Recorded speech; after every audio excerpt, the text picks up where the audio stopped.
Star Trek, the video game, has just been released to coincide with the release of the new Star Trek movie. The video game's rated T for teen, but I made an exception in Adam's case because I've been a fan of the franchise a long time, and what I know about it, it's a little more calm and cerebral approach to science fiction than some of the other things out there. So what did you think of the game, Adam? I really liked the game. It was really fun because you can play as two characters, Kirk, who always wants to run into the action, like me, or you can play as the brainiac Spock. Who we made Dad be, of course. Yeah. But what's really good is that you can play together. It's co-op play, so it has a split screen, and Kirk's on top doing his thing, and Spock's down there, and so they really have to team up in order to achieve goals and missions. You're enjoying this, aren't you? I assure you that I am not. This may hurt.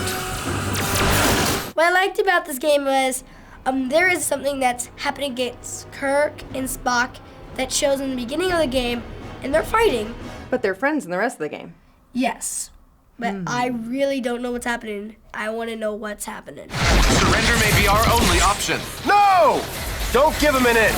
One of my favorite things about the game is it's really like watching a movie. It's very cinematic. You're like immersed in that world and the characters. It looks like the movie. And the people who actually played the movie, they're actually speaking in the game.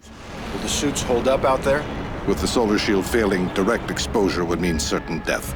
Well, I hate certain death. Spock, let's try to avoid direct exposure. Now, moms, there are a couple of elements in the game that are a little questionable for the younger set. There's a little sexual tension between Kirk and the lead female, but the best part about Star Trek is that all the females are strong women. They're not objectified. They're not wearing skimpy clothes.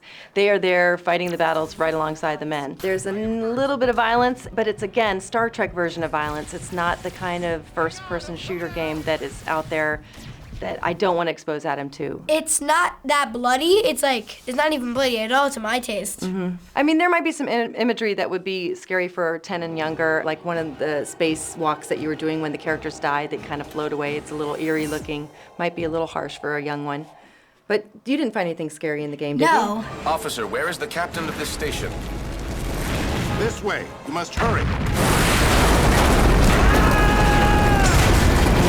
So Adam, how would you kid rate Star Trek the video game? Star Trek the video game is kid-rated, phaser-tastic.